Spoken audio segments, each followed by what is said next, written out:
खबरों का इंतजार हुआ पूरा, आपकी पसंद आपकी खबर, न शोर न हंगामा। बात होगी खबर की, न इधर की न उधर की। शाम 7 बजे बात पते की। नमस्कार, मैं हूं आपके साथ शिवांगी ठाकुर। बात पते की में आज क्या खास और क्या एक्सक्लूसिव रहने वाला है, चलिए आपको बताते हैं। सबसे पहले आपको दिखाएंगे कि आखिर उपराष्ट्रपति जगदीप धनखड़ को क्यों देना पड़ गया इस्तीफा, इसके पीछे का क्या राज छिपा है। साथ ही बताएंगे कि धनखड़ की जगह आखिर कौन ले सकता है, ये पूरी खबर आपको दिखाएंगे। वहीं इसके बाद आपको दिखाएंगे कि बिहार की लड़ाई के लिए कैसे दिल्ली में इंडिया गठबंधन साथ खड़ी दिखाई दी। इंडिया गठबंधन के इस प्रदर्शन के क्या सियासी मायने हैं, आपको वो भी बताएंगे।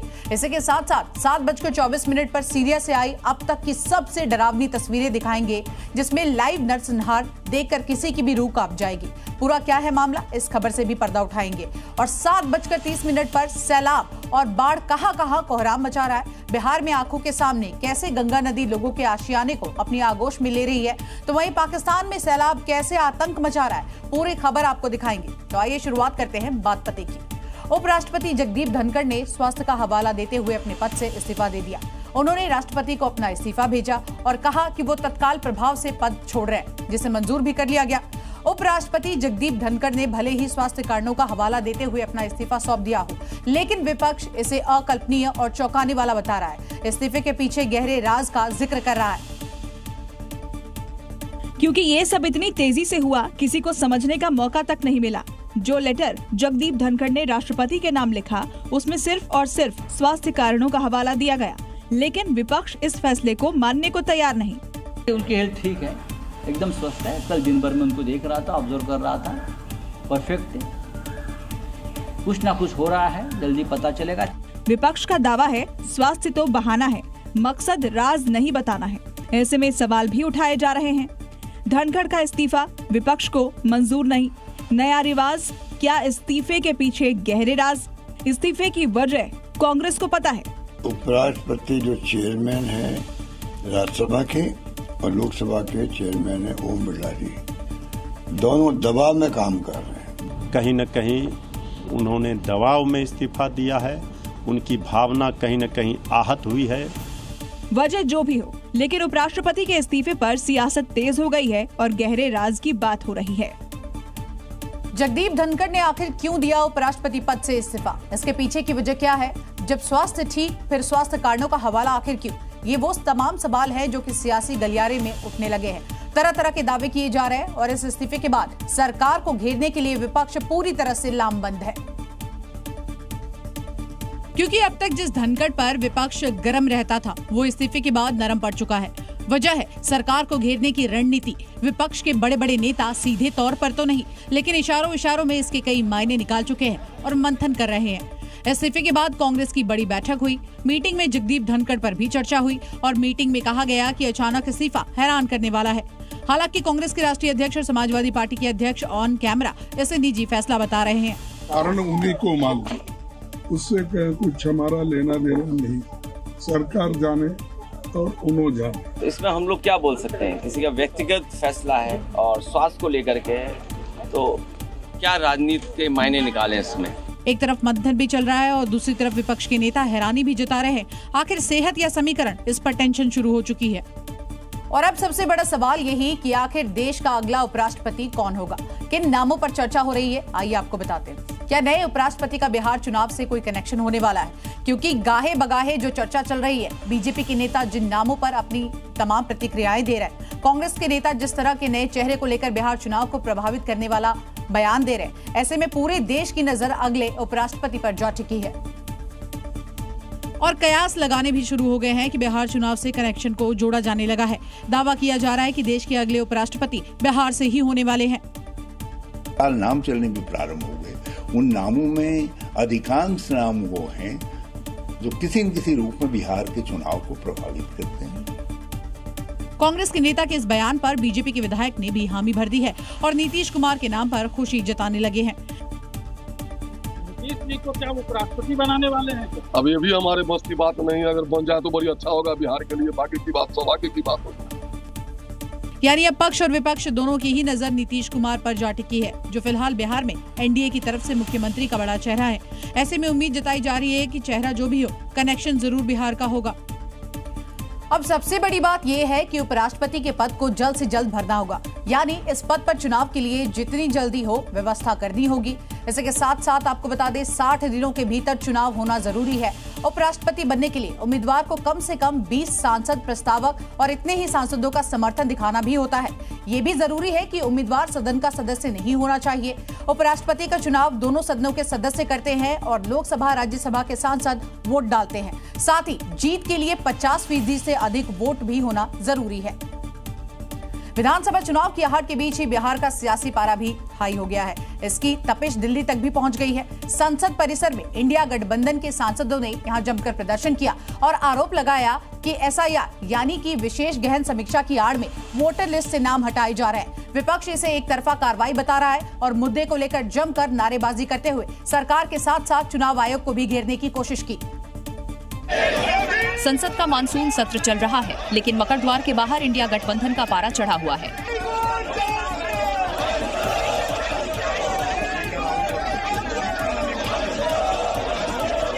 कांग्रेस, समाजवादी पार्टी, आरजेडी और टीएमसी एकजुट होकर सरकार पर हमलावर हैं। मुद्दा है बिहार में मतदाता सूची के विशेष गहन पुनरीक्षण का मामला।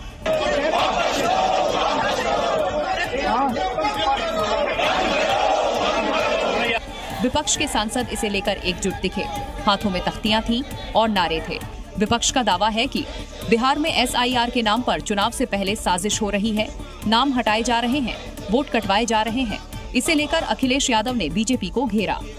हर चुनाव को जीतने के लिए भारतीय जनता पार्टी एक नई रणनीति बनाती है। आप कल्पना करिए 8 करोड़ वोट और 1 महीने में 1.5 महीने में आप पूरी नई वोटर लिस्ट बनाएंगे। बिहार चुनाव से पहले वोटर लिस्ट को लेकर सियासी संग्राम छिड़ा हुआ है। विधानसभा के मॉनसून सत्र के दूसरे दिन भी विपक्ष ने यहां जमकर हंगामा किया। आरजेडी, कांग्रेस और माले के विधायक आज काले कपड़े पहनकर सदन में पहुंचे। एसआईआर और बढ़ते अपराध को लेकर जमकर प्रदर्शन किया। विपक्ष के विधायक विधानसभा के मेन गेट पर बैठ गए और साहब को वापस लेने की मांग उठाई। स्पीकर नंदकिशोर यादव को भी अंदर जाने के लिए भारी मशक्कत करनी पड़ी, जिसके बाद स्पीकर मार्शल की मदद से अंदर गए। तेजस्वी यादव एसआईआर के मुद्दे पर सदन में चर्चा की मांग की। कई लाख वोटरों का अगर नाम काट दोगे तो ये चलने वाला नहीं है। हम लोग चुप बैठने वाले नहीं हैं। ये आप वोटर का केवल अधिकार ही नहीं छीन रहे, उसका अस्तित्व मिटा रहे हैं। एसआईआर को लेके जिस तरीके से भ्रम, और ये विपक्ष की पुरानी राजनीति का हिस्सा रहा है। इन्होंने हमेशा ऐसे विषयों को लेकर से भ्रम फैलाने का कार्य किया। साफ है कि एसआईआर के मुद्दे पर टकराव फिलहाल जारी रहेगा।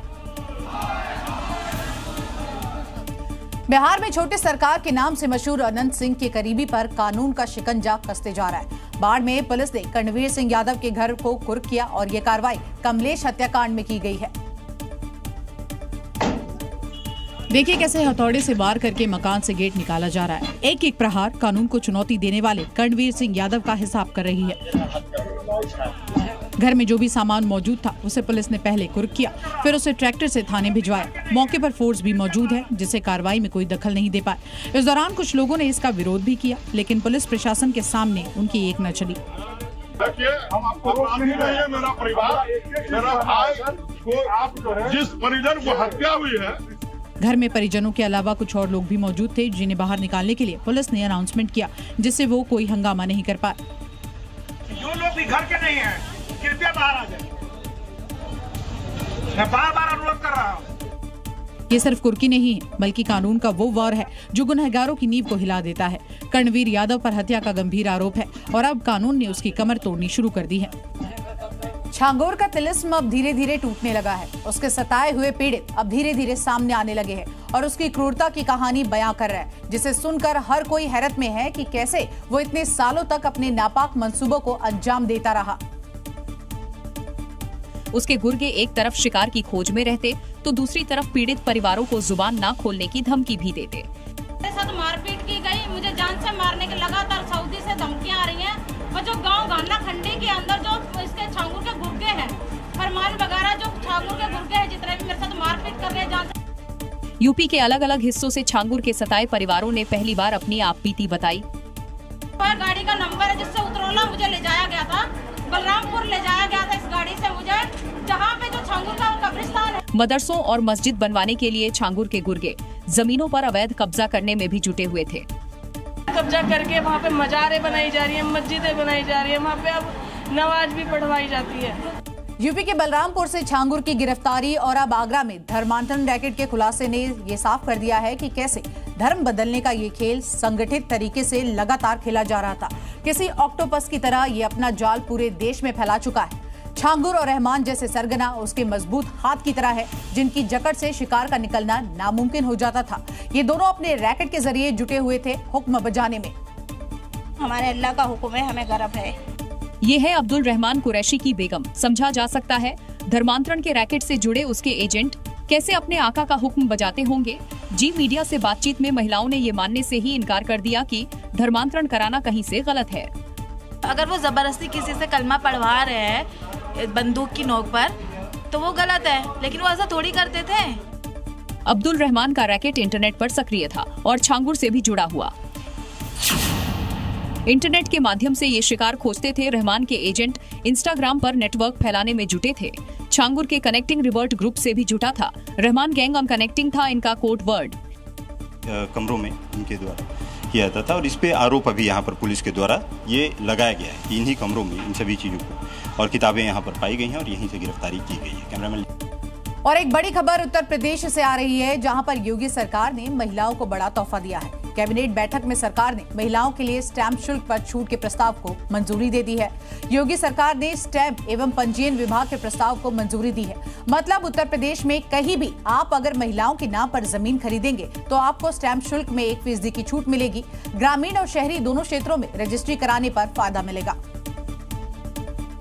उत्तर प्रदेश में कांवड़ यात्रा को पहले बदनाम करने की कोशिश हुई और अब जो खुलासा हुआ है उसमें नापाक साजिश का भी पता चल गया है। वो भी ऐसी साजिश, आपको बता दें, लोन वुल्फ अटैक वाली ये पूरी की पूरी साजिश, जिसे पाकिस्तान से ऑपरेट किया जा रहा था। मुजफ्फरनगर पुलिस के हाथ कुछ वीडियो लगे हैं जिसके जरिए कांवड़ यात्रा के दौरान सांप्रदायिक तनाव फैलाने की कोशिश थी, जिसके बाद सीएम योगी ने भी पुलिस फोर्स को पूरी तरह से एक्टिव कर दिया है। अभी हमने ऐसे 5 ग्रुप चिन्हित किए हैं जिसमें ये हैं, और उसमें किसी में 450, किसी में 150 इस प्रकार के मेंबर्स हैं। पुलिस के पीछे दिखने वाले ये नकाबपोश शातिर अपराधी हैं जो यूपी में अमन को अशांत करना चाहते थे। कांवड़ यात्रियों को निशाना बनाने वाले थे, जिसे योगी फोर्स ने बेनकाब कर दिया है। नदीम मंशेर रईस की गिरफ्तारी हुई है। ये पाकिस्तानी वीडियो शेयर कर रहे थे, कांवड़ यात्रा पर हमले की तैयारी में थे। ऐसे में ISIS के हैंडलर से संपर्क की जाँच भी हो रही है। दरअसल पाकिस्तान में कट्टरपंथ का वीडियो बनाकर इसे भारत में वायरल करने की साजिश में जुटे थे। पाकिस्तान में हिंदुओं का खून बहाने वाले कातिल इसे भारत का बताकर अलग अलग सोशल मीडिया ग्रुप पर झूठा प्रसारित कर रहे थे और उत्तर प्रदेश में इनके टारगेट पर कांवड़िए थे। लेकिन योगी फोर्स की मुस्तैदी ने इनके नापाक मंसूबे फेल कर दिए। अब शिव भक्तों से जुड़ी खबर की बात करते हैं। सुप्रीम कोर्ट ने कांवड़ यात्रा मार्ग पर दुकानों और ढाबों में QR कोड लगाने के योगी सरकार के आदेश को बरकरार रखा है। सुनवाई के दौरान कोर्ट ने याचिकाकर्ताओं को कोई राहत नहीं दी है और कहा है कि सभी होटल और ढाबा मालिकों को वैधानिक नियमों के तहत ही लाइसेंस और पंजीकरण प्रमाण पत्र प्रदर्शित करना होगा। क्योंकि QR कोड सिस्टम से व्यवस्था में पारदर्शिता आती है, इसलिए कोर्ट ने योगी सरकार के फैसले को हरी झंडी दिखाते हुए याचिका क्लोज कर दी। याचिका में योगी सरकार के उस आदेश को चुनौती दी गई थी जिसमें कांवड़ रूट पर स्थित खाद्य स्टॉल मालिकों को अपनी पहचान और अन्य विवरणों का खुलासा देते हुए एक QR कोड प्रदर्शित करने का निर्देश दिया गया था। थूक मूत्र जिहाद के खिलाफ हमने 2 वर्ष से आवाज उठाई कि मुस्लिम समाज के लगभग 80% लोग हिंदुओं के देवी देवताओं के नाम से या हिंदुओं के नाम से या भ्रमित नाम से अपने होटल, ढाबे, चाय की दुकान, मिठाई की दुकान, जूस की दुकान चला रहे हैं। सुप्रीम कोर्ट ने कहा कि सभी ढाबा रेस्टोरेंट मालिक नियम का पालन करें। मतलब अब कांवड़ियों को छलना आसान नहीं होगा। कांवड़ यात्रा में किए गए इंतजामों और सुरक्षा व्यवस्था की वजह से महिला शिव भक्तों में कांवड़ ले जाने की लालसा बढ़ी है और ऐसे ही महिला कांवड़ियों का उत्साह सीएम रेखा गुप्ता ने बढ़ाया और उनका आशीर्वाद लिया। दिल्ली की सीएम शास्त्री पार्क में बनाए गए एक कांवड़िया कैंप का दौरा करने पहुंची हुई थी। यहाँ बड़ी संख्या में मौजूद महिला शिव भक्तों को देखकर उनके मन में महिला कांवड़ियों को देखकर वो गदगद हो गईं। इस कठिन कांवड़ यात्रा में महिला कांवड़ियों की बढ़ती भागीदारी को देखते हुए सीएम ने इनका तिलक लगाकर उत्साहवर्धन किया और उनके पैर छूकर आशीर्वाद भी लिए। महिला कांवड़ियां अब भी सीएम को अपने बीच पाकर बेहद उत्साहित नजर आईं। उन्होंने दिल्ली समेत हरिद्वार तक की कांवड़ यात्रा में किए प्रबंधों की जमकर सराहना की। सावन में भक्त शिव आराधना में डूबे हैं। हरिद्वार से गंगा जल लेकर आ रहे कांवड़ियों का जगह जगह पर भव्य स्वागत हो रहा है। उत्तर प्रदेश के कई जिलों में कांवड़ियों पर हेलीकॉप्टर से पुष्प वर्षा की गई। और ये रही 4 तस्वीरें जिनमें आप देख सकते हैं कि किस प्रकार हेलीकॉप्टर से कांवड़ियों पर फूल बरसाए गए। बस्ती से अयोध्या तक जिन रास्तों पर कांवड़िए चले उनका भव्य तरीके से यहाँ स्वागत किया गया। यूपी की बस्ती की तस्वीरें देखिए जहां पर शिव भक्तों का शानदार स्वागत किया गया। प्रशासन ने हेलीकॉप्टर से यहां पुष्प वर्षा की। इस दौरान पूरा इलाका भगवामय नजर आया। ऐसा ही खूबसूरत नजारा हापुड़ के गढ़मुक्तेश्वर में दिखा, जहां शिव भक्तों के ऊपर हेलीकॉप्टर से पुष्प वर्षा की गई। ब्रज घाट पर जल लेने के लिए आए भक्तों पर पुष्प वर्षा की गई। बाराबंकी के लोधेश्वर धाम में भी डीएम और एसपी ने शिव भक्तों पर आसमान से फूल बरसाए। शिव भक्तों ने प्रशासन का आभार जताया। शिवरात्रि जैसे जैसे नजदीक आ रही है, कांवड़ यात्रा अपने चरम पर पहुंच रही है और इसी बीच मुजफ्फरनगर में कांवड़ यात्रा पर एक ऐसी कांवड़ चर्चा में है जो ब्रह्मोस और आकाश मिसाइल से सजी हुई नजर आई। ये अनोखी कांवड़ भारत की शक्तिशाली मिसाइल ब्रह्मोस और आकाश की प्रतिकृति से लैस है। इस कांवड़ को लगभग 6.5 लाख रुपए में तैयार किया गया है। हाईटेक लाइटिंग, साउंड सिस्टम और एलईडी डिस्प्ले से लैस ब्रह्मोस कांवड़ का उद्देश्य सिर्फ भक्ति नहीं बल्कि राष्ट्रभक्ति को भी दिखाना है। श्रद्धालुओं का कहना है कि जैसे पहलगाम में धर्म पूछकर हमला किया गया, उसी सोच को जवाब देने के लिए ये कांवड़ निकाली गई है। जैसे पहलगाम में धर्म पूछकर हमला हुआ, तभी आया कि सनातन धर्म के जय जयकार के लिए और ऑपरेशन सिंदूर के और पहलगाम के शहीदों को समर्पण के लिए कांवड़ लाई जाएगी। ब्रह्मोस और आकाश मिसाइलों से सजी ये कांवड़ न सिर्फ धार्मिक आस्था का प्रतीक है बल्कि एक चलता फिरता संदेश भी कि शिव भक्ति में देशभक्ति भी शामिल है। कांवड़ यात्रा के दौरान सुरक्षा व्यवस्था के चाक चौबंद इंतजाम होने और सरकार के कड़े निर्देशों के बावजूद कांवड़ियों के हंगामे से जुड़ी खबरें रोजाना सामने आ रही है। प्रशासन के लिए इससे निपटना अब एक बड़ी चुनौती बना हुआ है। पहली तस्वीर बस्ती की है जहां पर कप्तानगंज बाजार में कांवड़ियों ने जमकर हंगामा किया, साथ ही आगजनी भी की। आरोप है कि इनकी कांवड़ यात्रा को लेकर धार्मिक टिप्पणी की गई थी, जिसके बाद ये बवाल शुरू हुआ। मामला आगे बढ़कर हिंसक होता है। इससे पहले ही पुलिस और प्रशासन के लोगों ने हालात पर काबू पा लिया और कांवड़ियों को समझा बुझाकर यहां से रवाना किया। दूसरी ओर बीती रात शामली में कांवड़ियों की पुलिस वालों से ही बकझक हो गई। कांवड़ियों ने उस समय हंगामा काट दिया जब पुलिस कर्मियों की गाड़ी ने कांवड़ में टक्कर मार दी, जिससे कांवड़ खंडित हो गई। सूचना पर मौके पर एसपी शामली कई थानों की पुलिस फोर्स के साथ पहुंचे और कांवड़ियों को समझा बुझाकर यहां शांत किया। सावन में कांवड़ पर आस्था के अनोखे रंग भी देखने को मिल रहे हैं। इसी बीच ताज नगरी पहुंचे एक कांवड़िए ने ताजमहल को भगवान शिव का मंदिर तेजोमहल मानकर जलाभिषेक कर दिया, जिसकी चौंकाने वाली तस्वीरें सामने आई है। भगवा वेश में ये शिव भक्त ताजमहल के पीछे ध्वज लहराते हुए पहले आरती करता है, साथ में बम बम बोले के जयकारे भी लगा रहा है। बम बोले बोले शंकर, बम बम बोले। इसके बाद इस कांवड़िए ने ताजमहल को तेजोमहल मानकर भगवान शिव का जलाभिषेक कर दिया। मुझे रात में स्वप्न आया, भोले बाबा ने मेरे स्वप्न में आए और मुझसे बोले तुम्हें तेजोमहल पे जलाभिषेक करने जाना है। ये कांवड़िए ताजमहल के अंदर जाकर जलाभिषेक करना चाहते थे, हालांकि सुरक्षा कारणों से इन्हें ताजमहल परिसर के भीतर जल नहीं ले जाने दिया गया। तभी इनमें से एक कांवड़िया पीछे के रास्ते से ताजमहल तक पहुंचा और वहां जल चढ़ाया। एक तरफ आस्था तो दूसरी तरफ ऐतिहासिक धरोहर की सुरक्षा। सावन में ताजमहल पर जलाभिषेक की ये तस्वीरें सबके लिए चर्चा का विषय बन गई है। ताजमहल को लेकर पहले भी कई दावे होते रहे हैं, लेकिन सावन में इस तरह की श्रद्धा और दावा अब एक नई बहस को जन्म देता हुआ नजर आ रहा है। और अब आपको दिखाते हैं एक नन्हे शिव भक्त का ऐसा जुनून जिसे देखकर हर कोई हैरान रह गया। गाजियाबाद से हरिद्वार तक 2 नन्हे शिव भक्तों ने 200 किलोमीटर से भी लंबा सफर स्केटिंग करते हुए तय किया, जिसकी तस्वीरें सुर्खियों में हैं। कांवड़ पथ पर स्केट्स के साथ ये नन्हे कदम हरिद्वार तक जा पहुंचे। कई और शिव भक्त भाई बहन की जोड़ी को एस्कोर्ट कर ट्रैफिक से बचाते हुए साथ दौड़ रहे हैं। ये नन्हा कांवड़िया युगनागर है जो गाजियाबाद के शास्त्री नगर इलाके की बागवानी कॉलोनी का रहने वाला है। ये शिव भक्त स्केटिंग में माहिर है, पर इसकी यात्रा का मकसद उससे भी ज्यादा दिलचस्प है।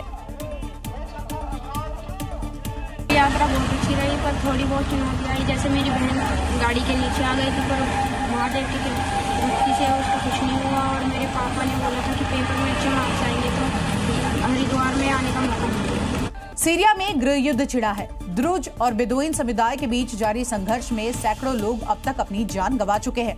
द्रुजों पर हमले के बाद इजरायल ने सीरिया की राजधानी दमिश्क में हमला किया, लेकिन ये संघर्ष अब रुकने की बजाय और भी ज्यादा खतरनाक मोड़ ले चुका है। ऐसे में द्रुजों के ऊपर सीरियाई सेना की बर्बरता के डराने वाले वीडियोज सामने आए हैं, जहां पर सेना इजरायल समर्थित द्रुज परिवारों को मौत के घाट उतारती हुई दिखाई दे रही है। और ये रही सीरियाई सेना की बर्बरता की खौफनाक तस्वीरें। देखिए कैसे एक अमेरिकी नागरिक और उसके पूरे परिवार को सरेआम गोली मारी गई। जिस शख्स होसम सराया को गोली मारी गई वो अमेरिकी नागरिक है। इतना ही नहीं, स्वेदा के एक और इलाके जहां सीरियाई सेना घरों से लोगों को निकाल कर मार रही है, यहाँ के वीडियोस डराने वाले हैं। स्वेदा प्रांत में ट्रूज और बेदुइन समुदायों के बीच संघर्ष चल रहा है। सीरियाई सेना बेदुइन का साथ दे रही है, जबकि ट्रूजों की एक बड़ी संख्या इजराइल में रहती है और सेना के लिए काम करती है, जिस वजह से इजराइल लंबे समय से ट्रूजों की रक्षा के लिए कदम उठाता रहा है। अभी तक इस लड़ाई में 600 से ज्यादा लोग मारे जा चुके हैं, लेकिन अभी यह खूनी खेल रुकने का नाम नहीं ले रहा। मध्य प्रदेश में खुले में मांस की बिक्री पूरी तरह से प्रतिबंधित है। आरोप है कि इस्लामपुर इलाके में ऐसा नहीं हो रहा, जिसके चलते हनुमान मंदिर बंद है और आसपास का माहौल अब ऐसा बना दिया गया है कि वहां कोई भक्त जाना भी नहीं चाहता है। खुले में कोई मांस नहीं बेचेगा, इसको हमने प्रतिबंधित कर दिया है। किसी को देखना नहीं, भाई तुमको खाना तुम अपनी दुकान में करो, अंदर घर में करो बात। सुना आपने, सीएम मोहन यादव भी कह चुके हैं कि खुले में नॉनवेज नहीं बिकेगा, लेकिन जरा ये तस्वीर देखिए तो देख लिया ना क्या हो रहा है। इस्लामपुर इलाके में आपको जानकर और भी हैरानी होगी, जहां मांस की खुलेआम बिक्री हो रही है, वहां से चंद कदमों की दूरी पर हनुमान जी का मंदिर है। जब जी मीडिया की टीम यहां पर पहुंची तो देखिए मंदिर के गेट पर कौन बंधा हुआ है। ये बाहर बकरियां बंधी नजर आ रही हैं और संभवतः बंद है क्या मंदिर? यानी एक तरफ कट्टरपंथी हिंदुओं की आस्था से खिलवाड़ कर रहे हैं और दूसरी तरफ सरकार के जो नियम है उन्हें मानने को भी तैयार नहीं। अब हालात ऐसे हैं कि हनुमान जी के मंदिर से सनातनियों ने दूरी बना ली है। बहुत इक्का दुक्का आते हैं, मांस की दुकान। अभी तक आपने नीला ड्रम मर्डर केस या फिर हनीमून हत्याकांड के बारे में सुना होगा, लेकिन आज हम आपको इससे भी ज्यादा खौफनाक वारदात के बारे में बताने जा रहे हैं, जिसमें शख्स की हत्या के बाद लाश को उसी के मकान में लगे टाइल्स के नीचे आपको बता दें दफन कर दिया जाता है, जिसका आरोप किसी और पर नहीं उसकी पत्नी और प्रेमी पर लगा है। फिलहाल दोनों ही फरार चल रहे हैं, जिनकी गिरफ्तारी में पुलिस की कई टीमें लगी हुई हैं। ये पूरा मामला मुंबई से सटे नाला सोपारा इलाके का है, जहां पर टाइल्स मर्डर मॉडल का खुलासा हुआ है। मामला एकदम फिल्मी है, लेकिन सच्चाई इतनी खौफनाक है कि आपकी रूह कांप जाए, क्योंकि दावा किया जा रहा है कि विजय चौहान के साथ ऐसा ही हुआ। जिस महिला के साथ उसने 7 जन्मों के साथ रहने की कस्में खाई, उसे क्या पता था कि वो उसके साथ ऐसा करेगी। घटना का पता तब चला जब विजय के भाई का कई दिनों से उससे कांटेक्ट नहीं हुआ। इस पर वो उसके घर पहुंचा तो उसे वहां पर अजीब सी बदबू आई, जिसकी जानकारी उसने थाने में दी, जिस पर पुलिस फॉरेंसिक की टीम साथ वहां पहुंची और टाइल्स को यहां हटाया गया और गड्ढे में जो मिला उसे देखकर वो दंग रह गए, क्योंकि वहां विजय की लाश मिली। पुलिस ने शिकायत पर मामला दर्ज कर लिया है और शुरुआती जांच में सामने आया कि हत्या करीब 10 से 15 दिन पहले की गई थी। वहीं गुड़िया और उसके प्रेमी की तलाश लगातार जारी है। उत्तर प्रदेश में महिला सुरक्षा को लेकर पुलिस बेहद गंभीर नजर आती है। ऐसे मामलों में तुरंत कार्रवाई होती है और जरूरत पड़ने पर एनकाउंटर तक पुलिस कर देती है, लेकिन झांसी में एक महिला कांस्टेबल ही दुष्कर्म का शिकार बन गई। मथुरा से आई इस खबर ने हैरान कर दिया, जहां एक महिला पुलिसकर्मी ही अपनी अस्मत नहीं बचा सकी और अब न्याय की गुहार लगा रही है। महिला झांसी में कार्यरत है और आरोप वहीं के दारोगा पर लगा है। महिला कांस्टेबल ने दरोगा रविकांत गोस्वामी और उसके साथी दीक्षांत शर्मा के खिलाफ FIR दर्ज कराई है। महिला कांस्टेबल के मुताबिक उसे नशीला जूस पिलाकर उसके साथ गलत काम किया गया और वीडियो भी बनाया गया है। जमुनाबाद क्षेत्र की रहने वाली एक महिला जो झांसी में महिला कांस्टेबल के पद पर नियुक्त है, उसके द्वारा झांसी में नियुक्त एक अन्य उप निरीक्षक पे अपने साथ बलात्कार का आरोप लगाया गया था। झांसी में आरोपी दारोगा के खिलाफ शिकायत नहीं लिखे जाने की वजह से महिला कांस्टेबल ने मथुरा में 0 FIR दर्ज कराई है। बिहार के आरा में बाढ़ ने एक बार फिर से तबाही मचाई है। गंगा का जलस्तर बढ़ने की वजह से यहाँ पर कई गांव जलमग्न हो गए हैं और हालात अब इतने भयावह हैं कि नदी का उफान घरों पर हमला बोल रहा है। जहाँ कभी आबादी रहा करती थी, वहाँ पर सिर्फ पानी बचा है। देखिए, गंगा की लहरों ने एक पल में इस मकान को निगल लिया। जहां कभी जिंदगी थी, वहाँ अब सिर्फ पानी है। आशियाना ऐसा दफन हुआ कि उसका वजूद ही मिट गया। जो पेड़ सालों से जमीन पर खड़ा था, वो भी नदी की ताकत के सामने टिक न सका। लहरों ने उसकी जड़ें उखाड़ दी और उसे भी बहा ले गईं। कुछ ऐसा ही अंजाम इस घर का हुआ। पहले कटाव शुरू हुआ, फिर धीरे धीरे जमीन खिसकती गई और कुछ ही पलों में घर समा गया। लोग पास ही खड़े थे, मोबाइल में इस तबाही को कैद करते हुए। अब ये भी देखिए, एक और मकान हो, एक और सपना जो गंगा की धार नहीं झेल पाया। छत थी, दीवारें थी, जिंदगी बसती थी, लेकिन अब सिर्फ मलबा है और उस मलबे के नीचे बिखरे हुए सपने। बिहार में गंगा नदी अपना विकराल रूप धारण कर चुकी है। तटवर्ती इलाकों में गंगा का कटान लगातार जारी है। बिहार के आरा में इस कटान की जद में एक गांव आ गया है, जहां गंगा ने मचाई है जबरदस्त तबाही। मकान, खलिहान सब एक एक कर नदी में समाते जा रहे हैं। लोगों ने खतरे की आशंका को देखते हुए पहले ही अपने घरों को खाली करना शुरू कर दिया था। जितना माल असबाब बटोर सकते थे बटोरा। हिम्मत जवाब दे गई तो थक कर वहीं निढाल हो गए और अब अपनी आंखों के सामने अपने घरों को नदी में समाते देख रहे हैं। उनके सामने सब कुछ जल समाधि लेता जा रहा है। कुछ दिन पहले जहां लोग अपने घरों में रह रहे थे, वहां नदी बहने लगी है। लोगों के घर मलबे में तब्दील हो चुके हैं और लोग खुले आसमान के नीचे रहने को मजबूर। ये बारिश किसानों के लिए एक तरफ खुशियां लेकर आई है तो दूसरी तरफ मुसीबत का ये बड़ा पहाड़ भी, जिससे उन्हें लड़ना भी है और इन्हें पीछे छोड़ आगे बढ़ना भी है। छपरा से एक दिल दहला देने वाली तस्वीर सामने आई है, जहां पर गंगा नदी के कटान ने तबाही मचा दी है और देखते ही देखते एक पूरा मकान यहां नदी में समा गया, जिसकी तस्वीरें सोशल मीडिया पर जमकर वायरल हो रही हैं। गंगा नदी का रौद्र रूप इस वीडियो में साफ देखा जा सकता है, जहां नदी किनारे बना घर लोगों के सामने नदी में समा गया। छपरा के इस इलाके में पिछले कुछ दिनों से लगातार कटान हो रहा है। प्रशासन की ओर से अब तक सिर्फ मुआयना किया गया, लेकिन राहत के कोई पुख्ता इंतजाम नहीं दिख रहे। कई साल पुराना ये पेड़ भी जल समाधि ले चुका है। ये मंजर किसी त्रासदी से कम नहीं। गंगा का बढ़ता जलस्तर और तेज बहाव स्थानीय लोगों के लिए अब खतरे की घंटी बन चुका है। लोग डरे हुए हैं और घर छोड़ने को मजबूर हैं। सवाल उठता है, क्या प्रशासन जागेगा या यूं ही गंगा का रौद्र रूप जिंदगियां निगलता रहेगा? गंगा इस वक्त पूरे उफान पर है। यूपी से लेकर बिहार तक इसका रौद्र रूप देखने को मिल रहा है। जहां जहां से ये गुजर रही है, वहां छोड़ती जा रही है सिर्फ और सिर्फ तबाही के निशान। गंगा का ये रूप अब डरावना नजर आ रहा है। खास तौर से बिहार में बक्सर से शुरू हुई गंगा की बिहार यात्रा बंगाल में घुसने से पहले तक बेहद विध्वंसक नजर आ रही है। कई जगहों पर भले ही वो खतरे के निशान के ऊपर नहीं पहुंची है, लेकिन अपने तेज बहाव की वजह से तबाही मचाना शुरू कर चुकी है। और जहां वो खतरे के निशान से ऊपर बहने लगी है, वहां से आ रही तस्वीरें बेहद खौफनाक हैं। एक बार फिर से इन तस्वीरों को देखिए, कैसे ये मकान गंगा में समा रहा है। पहले बाउंड्री वॉल, फिर मकान का एक हिस्सा और फिर देखते ही देखते पूरा मकान, वहां मौजूद हर चीज को नदी बहा कर ले गई। गंगा के बहाव और उस बहाव के रुख को देखते हुए लोगों ने अरमानों से बनाए अपने सपने के घरों को पहले ही खाली कर दिया था और देखते रहे अपने सपनों को पल भर में नदी में समाते, बेबस और लाचार आंखों से।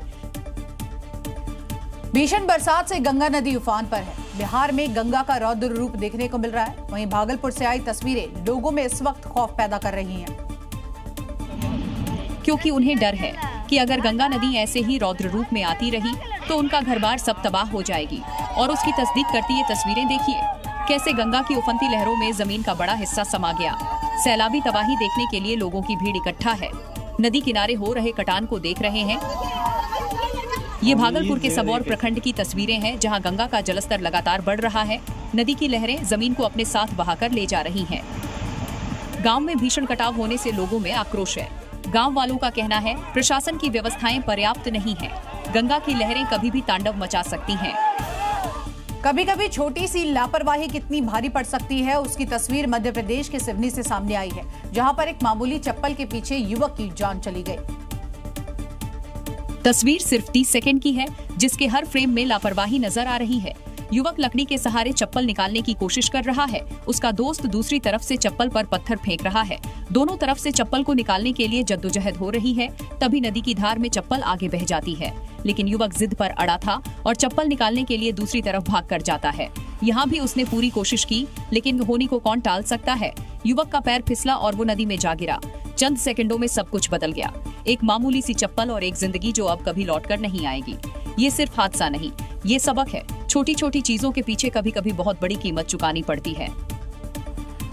पहाड़ों पर हो रही बरसात आफत लेकर आई है। उत्तराखंड से हिमाचल तक हर तरफ पहाड़ों का क्रोध देखने को मिल रहा है। पहाड़ यहाँ दरक रहे हैं और मुसीबत बरस रही है।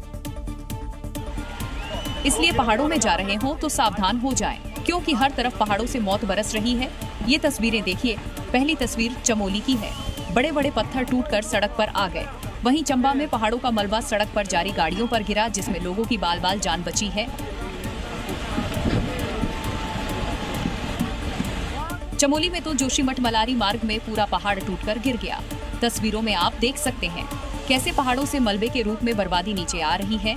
ये रास्ता भारत चीन सीमा से जुड़ा है। ऐसे में रास्ता संवेदनशील भी है, लेकिन कुदरत के आगे सब बेबस हैं।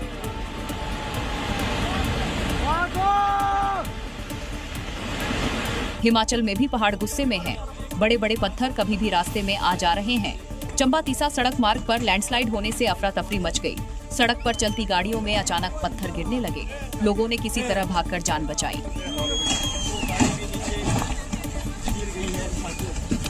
हिमाचल प्रदेश के सिरमौर में NH 707 पर फिर से पहाड़ का एक बड़ा हिस्सा टूटकर सड़क पर आ गया है, जिसकी वजह से ट्रैफिक यहां पर पूरी तरह से बाधित हो गई और जाम की वजह से लोग परेशान नजर आए।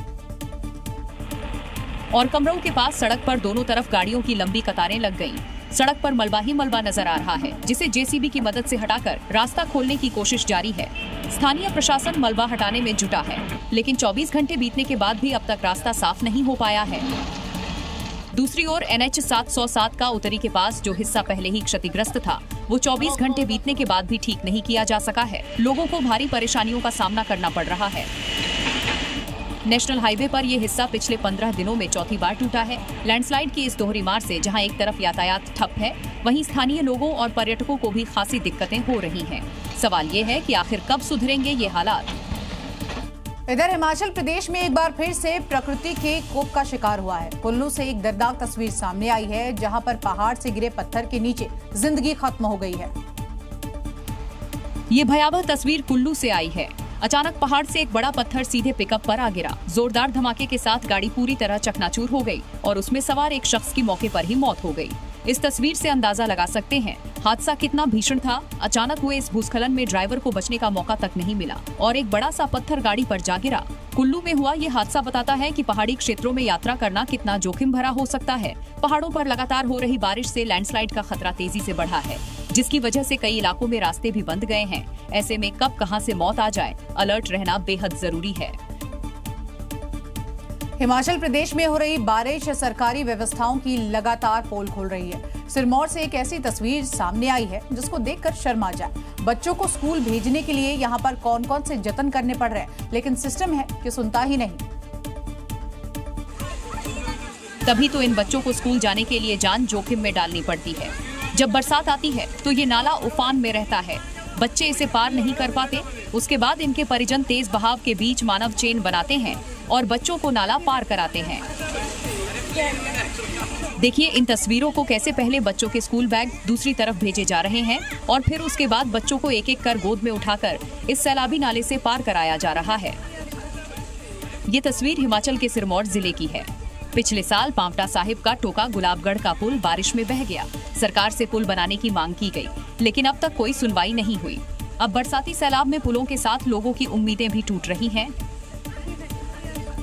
उत्तराखंड में बारिश का कहर लगातार जारी है। देहरादून और पौड़ी में नदी का उफान लोगों के लिए एक संकट बना है, तो वहीं ऑपरेशन जिंदगी के तहत देवदूत बनकर मझधार में उतरे पुलिस और SDRF के जवानों ने लोगों को यहां रेस्क्यू किया।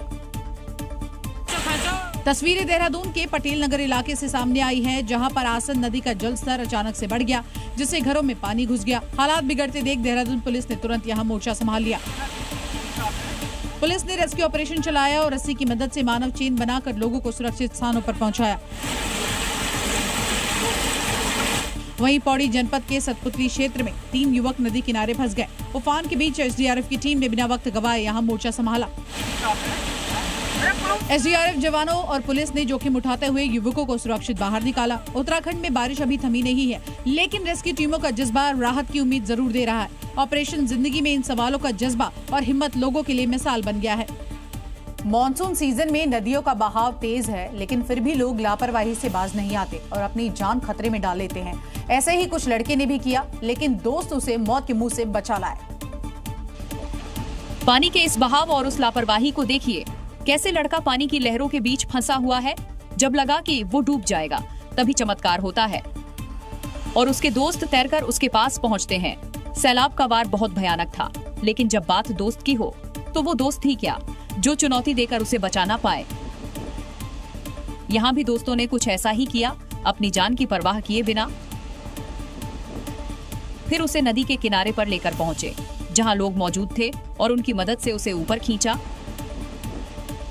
जिसकी तस्वीरें अब सोशल मीडिया पर वायरल हो रही हैं, जिसे देखकर लोग इन लड़कों की दोस्तों की जमकर तारीफ कर रहे हैं। कुदरत की मार से पड़ोसी मुल्क पाकिस्तान भी अछूता नहीं है। बाढ़ बारिश के बाद नदियों का जलस्तर यहाँ बढ़ गया है और सैलाब ने ऐसा आतंक मचाया कि सड़क हो या घर, सब जगह सिर्फ और सिर्फ तबाही दिख रही है। देखिए, ये इस्लामाबाद है, जहां बारिश ने मिनटों में हालात बदल डाले। देखते ही देखते सैलाब ने सड़क की दीवार को तोड़ दिया, फिर वो ताश के पत्तों की तरह बह गई और पीछे रह गई तबाही की तस्वीरें। अब ये कार देखिए, कैसे तेज बहाव इसे घसीट ले गया। ऐसा लगा मानो कोई नाव बह रही हो। पानी की धार ने गाड़ी के वजूद को निगल लिया। सैलाब का आतंक देखिए, भारी भरकम गाड़ी भी पानी की रफ्तार के आगे लाचार है। कुछ सेकंड्स में गाड़ी बह गई। लहरें अब किसी को नहीं छोड़ रही। नदियां अब जीवन नहीं, मौत का रास्ता बन चुकी हैं। बारिश के बाद सैलाब थमने का नाम नहीं ले रहा। जो भी रास्ते में आ रहा है, उसे मिटाने को तैयार है। पड़ोसी देश पाकिस्तान में भी आसमानी आफत लगातार जारी है। रावलपिंडी में तो लगातार बारिश हो रही है, जो कि लोगों के लिए मुसीबत बन गई है। अचानक आई बाढ़ में यहाँ एक कार भी बह गई और दूर दूर तक मदद की उम्मीद नहीं है। देखिए कार कैसे सैलाब में बहती जा रही है। उसके अंदर मौजूद कार सवार हाथ निकालकर लोगों से मदद मांग रहा है, लेकिन इस आसमानी आफत में कोई शख्स उनकी मदद के लिए सामने नहीं आ रहा। कार लगातार बाढ़ में बहती जा रही है। दूर खड़े लोग वीडियो बनाते दिखाई दे रहे हैं और धीरे धीरे ये कार नाले की तरफ बढ़ रही है। देखते ही देखते कार पूरी तरह नाले में समा जाती है। पूरी घटना पाकिस्तान के रावलपिंडी डीएचए फेज 5 की है, जहां अचानक आई बाढ़ अपने साथ कार बहाकर लेकर गई। पाकिस्तानी मीडिया के मुताबिक इसे अंदर कार सवार के अलावा एक बच्ची भी है, जो मदद के लिए हाथ हिला रहे हैं, लेकिन कोई भी उनकी मदद को तैयार नहीं दिखा। और देखिए, धर्म के नाम पर जब कभी भी भीड़ किसी पर कोई आरोप लगा दे, तो फिर कथित आरोपी के लिए खुद को बेगुनाह साबित करना मुश्किल ही नहीं बल्कि नामुमकिन हो जाता है। बिहार के समस्तीपुर से आई ये तस्वीरें तो यही बता रही हैं। देखिए कैसे एक शख्स लोगों से घिरा हुआ है और सभी उसे किसी आरोप में पीट रहे हैं। युवक गुहार लगा रहा है, लेकिन कोई उसकी नहीं सुनता। ये पूरा वाकया यहाँ एक मंदिर के बाहर घटित हुआ है और पिटाई की ये वीडियो वायरल हो रहा है, लेकिन अभी तक ये पता नहीं चल पाया है कि शख्स की इतनी बेरहम पिटाई क्यों की गई। तत्काल हम बोले कि इस व्यक्ति का नाम पता सत्यापित कर, उसे पता लगा है कि किस परिस्थिति में और क्यों ऐसा ग्रामीणों द्वारा जो अगल बगल के लोग हैं उनके द्वारा किया गया है। कुछ लोगों का कहना है कि युवक विक्षिप्त है और उसने कोई टिका टिप्पणी कर दी थी, जिसके बाद कुछ लोगों ने उसकी पिटाई शुरू कर दी। लेकिन मामला शायद धर्म से जुड़ा था, आस्था से जुड़ा था, तो कोई उस युवक को बचाने आगे नहीं आया और युवक पीटते रहा। भीड़तंत्र ने उसे तालिबानी सजा सुना दी। पंजाब में मान सरकार की ओर से नशे के सौदागरों के खिलाफ कार्रवाइयों का दौर लगातार जारी है और इसी कड़ी में पटियाला में पुलिस ने बुलडोजर वाली कार्रवाई की है। साथ ही बड़ी मात्रा में नशे का सामान भी बरामद किया है। खास बात यह है कि नशे का ये कारोबार महिलाएं चला रही थीं। नशे के जरिए कई परिवारों को उजाड़ने वाली महिलाओं ने नशे से कमाए पैसे से बहुमंजिला इमारत खड़ी कर ली थी, जिसके बाद पुलिस ने इस काले कारोबार से कमाकर खड़े किए घर पर कार्रवाई करने का फैसला लिया। यहाँ पुलिस ने पहले तलाशी अभियान चलाया और 10 किलो गांजा भी बरामद किया। इस घर में रहने वाले परिवार पर एनडीपीएस एक्ट से जुड़े 20 से ज्यादा मामले दर्ज हैं। साथ ही आरोपी महिलाएं तिहाड़ जेल की हवा भी खा चुकी हैं, लेकिन अपराध और नशे के कारोबार की ये दुनिया छोड़ नहीं रही थी। पंजाब सरकार और डीजीपी के सख्त दिशा निर्देशों के तहत ये अभियान चलाया जा रहा है।